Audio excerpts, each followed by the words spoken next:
कि एक घचाघच का थेरेपिस्ट होता है। वहीं क्लिनिक में हम एक खूबसूरत लड़की को देखते हैं जो कि चिंकू चौकीदार से अपना इलाज कराने आई होती है। फिर वो लड़की उसे बताती है कि वो बस हमेशा लड़कों के साथ मजदूरी करने के बारे में ही सोचती रहती है। इस पर चिंकू उस लड़की को अपनी एक बुक रिकमेंड करता है और बताता है कि इन सब चीजों के अलावा भी बहुत सी चीजें हैं जिससे तुम खुश रह सकती हो। चिंकू उस लड़की को ये भी बताता है कि मैंने खुद 27 साल से कभी किसी लड़की के साथ गचागच नहीं किया और न ही किसी लड़की की तरफ अट्रैक्ट हुआ। इसके बाद चिंकू चौकीदार अपने घर पर आता है और वहाँ पर वो अपने दो हरामी दोस्त बब्बन और छछुंदर से मिलता है। चिंकू ने अपने दोस्तों को अपने घर की चाबी दे रखी थी, इसलिए वो लोग कभी भी चिंकू के घर पर आ जाते थे। फिर चिंकू अपने दोस्तों को बताता है कि वो अपनी पड़ोसी गंडमस्ती के घर पर जा रहा है क्योंकि उसके घर पर आज एक पार्टी है और उसने चिंकू को भी इनवाइट किया है। इसके बाद चिंकू गंडमस्ती के घर पर जाता है और वहाँ पर वो गंडमस्ती के बॉयफ्रेंड चार्ली से मिलता है। हम देखते हैं कि चार्ली अपने काम में इतना ज्यादा बिजी रहता है कि वो गंडमस्ती को कभी भी टाइम नहीं दे पाता। इसके बाद चिंकू चौकीदार गंडमस्ती के पास जाता है जो कि किचन में खाना बना रही थी। गंडमस्ती चिंकू को अपना खाना टेस्ट करवाती है, जिस पर चिंकू चौकीदार गंडमस्ती को बोलता है कि तुम बहुत अच्छा खाना बनाती हो और तुम्हें अपना रेस्टोरेंट खोलना चाहिए। अगले दिन चिंकू चौकीदार अपने पेरेंट्स के घर जाता है जहाँ पर चिंकू का बाप हर वक्त चिंकू को लेकर परेशान रहता है। चिंकू का बाप कहता है कि उसे तो पता ही नहीं है कि चिंकू है क्या,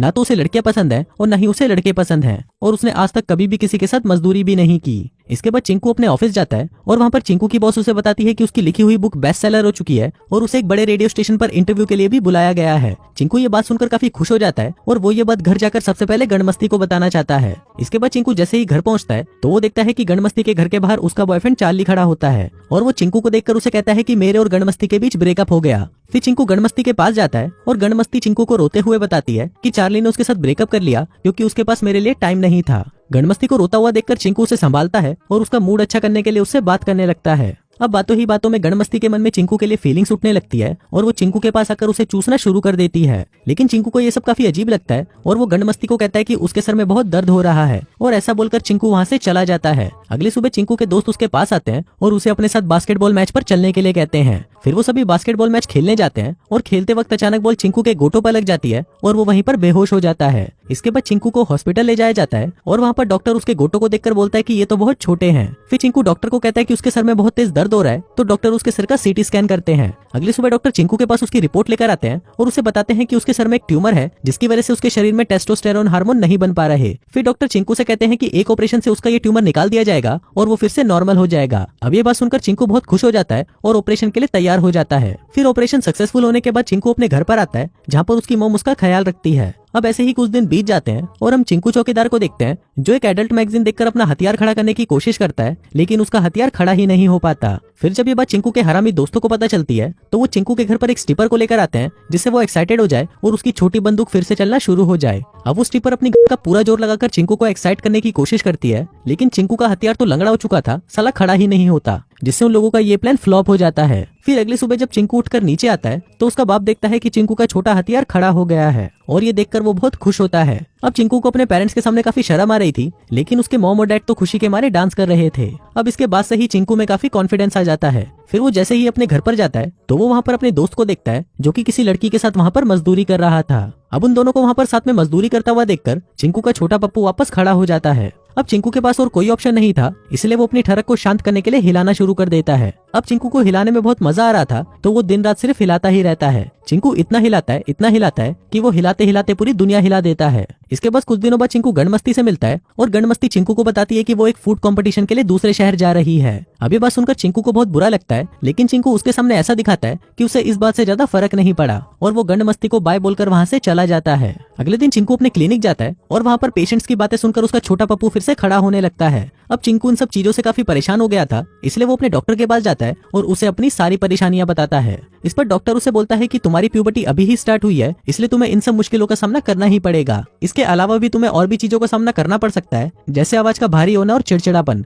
लेकिन तुम्हें इन सब चीजों से परेशान होने की कोई जरूरत नहीं है क्योंकि ये सभी चीजें टाइम के साथ साथ अपने आप ही ठीक हो जाएंगी। फिर उसी रात चिंकू गंडमस्ती को फोन करता है और उसे पूछता है कि तुम्हारा कंपटीशन कैसा रहा, लेकिन गंडमस्ती चिंकू चौकीदार को अपने पार्टनर के बारे में बताने लग जाती है, जिसको सुनकर चिंकू चौकीदार को बहुत जलन होती है और वो फोन काट देता है। इसके बाद चिंकू अपने इंटरव्यू के लिए जाता है, लेकिन इंटरव्यू के दौरान उसकी आवाज भारी होने लगती है, जिससे चिंकू काफी परेशान हो जाता है और इंटरव्यू को बीच में ही छोड़कर वहाँ से घर आ जाता है। फिर घर आने के बाद चिंकू अपने पेरेंट्स से इस बारे में बात करता है तो चिंकू के डैड उसे बताते हैं कि तुम्हारी प्यूबर्टी के चलते तुम्हें ये सब प्रॉब्लम्स तो आएंगी ही और तुम्हें इनका सामना भी करना पड़ेगा। अब चिंकू हर किसी से सेम बात सुनकर बहुत ज्यादा चिढ़ चुका था, इसलिए वो गुस्से में वहाँ से चला जाता है। लेकिन चिंकू के डैड को इस बात का बिल्कुल भी बुरा नहीं लगता, बल्कि उसके डैड तो खुश होते हैं कि उसे अपनी जवानी की इन प्रॉब्लम्स का सामना करना पड़ रहा है। अगले दिन चिंकू अपने दोस्तों के साथ घूम रहा होता है तो उसमें से एक दोस्त छछूंदर चिंकू से कहता है कि कुछ ही दिनों में मेरी और मेरी वाइफ की एनिवर्सरी है, तो क्या तुम उस रात मेरे बच्चों का ध्यान रखने आ सकते हो, क्योंकि उस रात को मैं अपनी वाइफ के साथ रेस्टोरेंट में डिनर के लिए जाऊंगा। अब चिंकू छछूंदर के बचपन का दोस्त था, इसलिए वो उसे हाँ बोल देता है। इसके बाद चिंकू जब अपने घर पर आता है तो वहाँ पर उसका एक पड़ोसी जॉश उसे कहता है कि तुमको टिंडर ज्वाइन कर लेना चाहिए, क्योंकि वहाँ पर तुम नई नई लड़कियों के साथ मजदूरी कर सकते हो। अभी सुनकर चिंकू सोचता है कि जब तक गणमस्ती आ नहीं जाती तब तक वो इन लड़कियों के साथ मजदूरी करने की प्रैक्टिस कर लेगा,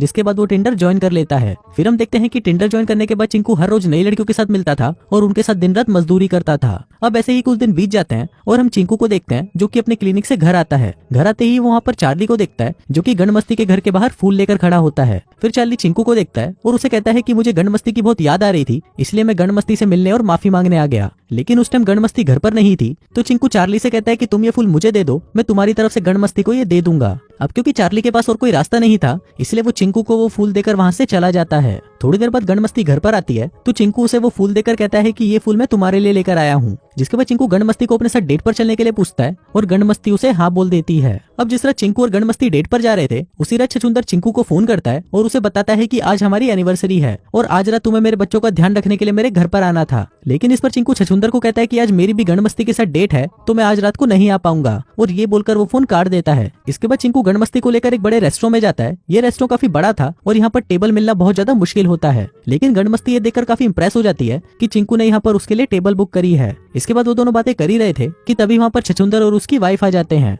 फिर वो चिंकू को देखकर बोलते हैं कि ये टेबल तो हमारी है, हमने पहले ही इसका रिजर्वेशन करवा रखा है। लेकिन चिंकू चौकीदार ने यहाँ पर झूठ बोलकर ये टेबल खुद ही ले ली थी। अब जब ये बात गणमस्ती को पता चलती है तो वो बहुत ज्यादा नाराज हो जाती है और उठकर वहाँ से जाने लगती है। फिर चिंकू गणमस्ती के पास आता है और उसे समझाने की कोशिश करता है, लेकिन गणमस्ती चिंकू को कहती है कि मुझे पहले ही पता था कि वो फूल भी तुम लेकर नहीं आए थे, बल्कि वो फूल चार्ली ने भेजे थे। लेकिन फिर भी मैंने तुमको कुछ नहीं कहा क्योंकि मुझे लगा कि तुम बहुत अच्छे लड़के हो और मैं तुमसे प्यार करने लगी थी। लेकिन अब तुम जैसे हो गए हो मुझे ये देखकर बिल्कुल भी अच्छा नहीं लग रहा। और ये बोलकर गणमस्ती वहाँ से चली जाती है। अगले दिन चिंकू क्लिनिक जाता है और वहाँ पर वो एक पेशेंट से बात कर ही रहा था, लेकिन तभी वो पेशेंट चिंकू से कहती है कि मुझे तुम्हारे साथ मजदूरी करनी है। अब चिंकू उसकी इच्छा पूरी करने के लिए उसके पास आता है और फिर जैसे ही वो अपनी पैंट उतारने लगता है तभी चिंकू की बॉस उसे ऐसा करते हुए देख लेती है और उसे जॉब से निकाल देती है। अब इसके बाद से ही चिंकू बहुत ज्यादा परेशान रहने लगता है। फिर एक दिन वो अपने डैड के पास उनसे बात करने जाता है, जहाँ पर उसके डैड उसे बताते हैं कि तुम्हें इस उम्र में बहुत सारी परेशानियों का सामना करना पड़ेगा, लेकिन तुम हर परेशानियों से ऐसे डरकर गिव अप नहीं कर सकते, इसलिए तुम्हें हमेशा आगे बढ़ते रहना चाहिए।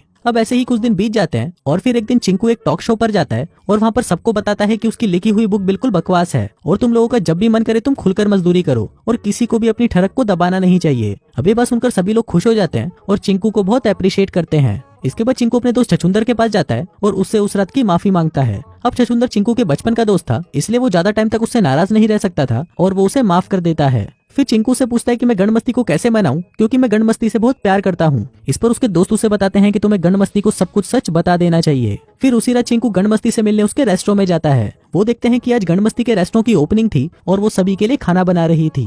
फिर चिंकू गणमस्ती से कहता है कि उसकी प्यूबर्टी 27 साल बाद फूटी थी, इसीलिए वो ये सब हरकतें कर रहा था। उधर हम चार्ली को भी देखते हैं और वो भी यहाँ पर गणमस्ती से माफी मांगने आया था। फिर चिंकू गणमस्ती से कहता है कि वो उससे बहुत प्यार करता है और उसे शादी करना चाहता है। अब चिंकू की ये बात सुनकर गणमस्ती उसे माफ कर देती है और उसे शादी के लिए हाँ कर देती है। फिर कुछ महीनों बाद हम देखते हैं कि चिंकू चौकीदार की शादी हो चुकी है और उसने गणमस्ती को प्रेग्नेंट कर दिया है। साथ ही वो एक बहुत बड़ा राइटर बन चुका है और अब उसकी लाइफ में सब कुछ मस्त चल रहा है। और इसी हैप्पी एंडिंग के साथ ही ये कहानी यहीं खत्म हो जाती है।